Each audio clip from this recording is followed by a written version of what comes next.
हाय साथियों, मैं श्री कृष्ण आपका अपने यूट्यूब चैनल पर स्वागत करता हूं। तो आज हम देखने वाले इसमें दोस्तों जो 8 पे कमीशन लागू होने वाला है वो कब लागू होगा और दोस्तों उसमें जो फिटमेंट फैक्टर का रोल है दोस्तों वो कितना है। तो फिटमेंट फैक्टर दोस्तों हम आपको बताना चाहते हैं कि फिटमेंट फैक्टर क्या होता है। तो फिटमेंट फैक्टर दोस्तों जो है वो सभी डिटेल में हम आगे बताने वाले वीडियो में, इसके लिए आप अंत तक जुड़े रहिए। और देखिए दोस्तों, अगर आप हमारे चैनल पर नए हैं तो आप हमारे चैनल को सब्सक्राइब जरूर कीजिए और सब्सक्राइब के साथ साथ बेल आइकन को भी दबाइए ताकि अगले आने वाली हर वीडियो की पल पल की अपडेट नोटिफिकेशन के द्वारा आपके पास आ जाए। तो चलिए स्टार्ट करते हैं हम अपना आज का टॉपिक। इसमें हम सब डिटेल में जानकारी देखेंगे दोस्तों। फिटमेंट फैक्टर क्या रहने वाला है, वो फिटमेंट फैक्टर का रोल क्या होता है और आपकी बेसिक सैलरी 2026 में कितनी होगी दोस्तों 8 पे कमीशन लागू होने के बाद। तो चलिए स्टार्ट करते हैं। तो देखिए दोस्तों, 8 पे कमीशन 8वें वेतन आयोग के लागू होने पर सरकारी कर्मचारियों की सैलरी और पेंशन कितनी होगी। तो 8 पे कमीशन न्यूज़ अपडेट्स देखो दोस्तों, 20 नवंबर की इन्फॉर्मेशन है। तो 8वें वेतन आयोग के लागू होने पर केंद्रीय सरकारी कर्मचारियों की सैलरी और पेंशन न्यूनतम कितना बदलाव हो सकता है, तो इस पर हम डिस्कस करने वाले हैं और यही जानकारी हम आगे देखने वाले हैं दोस्तों। इसमें हम फिटमेंट फैक्टर की भी बात करेंगे दोस्तों, फिटमेंट फैक्टर की। तो चलिए आगे देखते हैं। तो देखिए दोस्तों, 8 पे कमीशन न्यूज़ अपडेट्स। केंद्र सरकार ने पिछले महीने केंद्रीय सरकारी कर्मचारियों के लिए life long guaranteed pension plan unified pension scheme यानी कि यूपीएस के लिए नोटिफिकेशन जारी की थी। हालांकि केंद्रीय कर्मचारियों के पास नेशनल पेंशन सिस्टम और यूपीएस में से कोई एक विकल्प चुनने का विकल्प होगा। एनपीएस से अलग यूपीएस में केंद्रीय कर्मचारियों को फिक्स पेंशन की गारंटी मिलती है। यह पेंशन रिटायरमेंट से पहले के 12 महीनों में मिलने वाली औसत मंथली सैलरी के 50% के बराबर होती है। 8 पे कमीशन को लेकर पिछले काफ़ी समय से खबरें आ रही है। रिपोर्ट्स के मुताबिक 2025 में 8वें वेतन आयोग का गठन किया जा सकता है। आपको बताते हैं कि 8वें वेतन आयोग में यूपीएस के तहत न्यूनतम पेंशन किस तरह बदल सकती है। हालांकि ध्यान देने की वाली बात है कि फिलहाल सरकार की तरफ से 8वें वेतन आयोग को लेकर किसी तरह की आधिकारिक जानकारी नहीं दी गई है। तो आगे देखते हैं। तो देखिए 8 पे कमीशन में क्या हो सकता है फिटमेंट फैक्टर। 8वें वेतन आयोग के तहत 8वें वेतन आयोग के तहत फिटमेंट फैक्टर 1.92 तय किया जा सकता है। एनडीटीवी प्रॉफिट की एक रिपोर्ट के मुताबिक national council of joint consultative machinery NCJCM के सेक्रेटरी शिव गोपाल मिश्रा को उम्मीद है कि सरकार कम से कम 2.86 के हाई फिटमेंट फैक्टर का चुनाव करेगी। तो देखिए दोस्तों, अपने सामने दो फिटमेंट फैक्टर निकल कर आए हैं दोस्तों।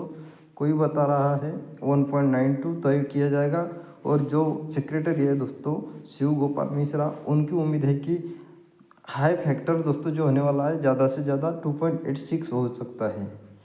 तो इसमें से देखिए सरकार की तरफ से कौन सा फिटमेंट फैक्टर निकल कर आएगा वो हम जब भी सरकार अनाउंस कर देंगी तब देखेंगे दोस्तों। तो आगे देखते हैं। लेकिन देखिए दोस्तों, हम आपको बताना चाहते हैं कि जो फिटमेंट फैक्टर होता है वो आपके बेसिक सैलरी जो रहती है दोस्तों उससे मल्टीप्लाई होता है। अगर आपकी बेसिक सैलरी अगर दोस्तों 18,000 है तो उसको मल्टीप्लाई होगा दोस्तों आपका फिटमेंट फैक्टर। उसके बाद जो अमाउंट आएगी दोस्तों वो आपका बेसिक बन जाएगा। तो अभी आपकी जितनी बेसिक सैलरी है दोस्तों उसको फिटमेंट फैक्टर से मल्टीप्लाई करके देखो 1.92 से या 2.86 से।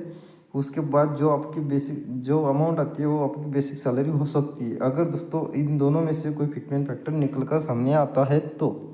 आगे देखते हैं दोस्तों और इन्फॉर्मेशन। 8 पे कमीशन के तहत न्यूनतम वेतन और पेंशन। अगर फिटमेंट फैक्टर 2.86 तय किया जाता है तो सरकारी कर्मचारी की न्यूनतम बेसिक सैलरी बढ़कर 51,480 रुपये हो जाएगी। बता दें कि फिलहाल न्यूनतम सैलरी 18,000 रुपये है। वही 2.86 फिटमेंट फैक्टर रहने पर पेंशन बढ़कर 25,740 रुपये हो जाएगी, जबकि अभी मौजूदा पेंशन 9,000 रुपये है। तो देखिए दोस्तों, ये भी हम आपको क्लियर कर देते हैं दोस्तों क्या होता है। तो देखिए दोस्तों, अगर आपकी हमने तो बता दिया कि जो फिटमेंट फैक्टर होता है दोस्तों वो मल्टीप्लायर होता है। तो अभी जो लेवल 1 की दोस्तों ग्रुप डी की जो पोस्ट होती है उसकी जो बेसिक है दोस्तों 18,000 है। तो उनकी जो बेसिक पेमेंट बनेगी दोस्तों वो 51,840 हो जाएगी दोस्तों।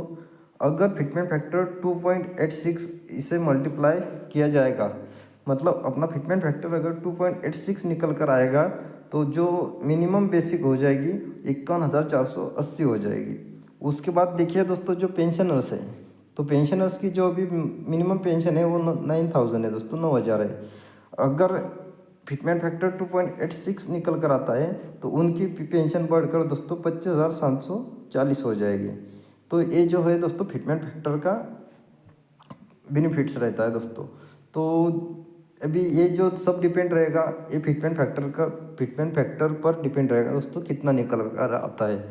तो जो फिटमेंट फैक्टर अभी हम जो पकड़ रहे हैं दोस्तों, जो उम्मीद लगा रहे हैं दोस्तों, अगर उतना निकल कर आता है तो इतना आपका बेसिक बन जाएगा पेंशनरों का और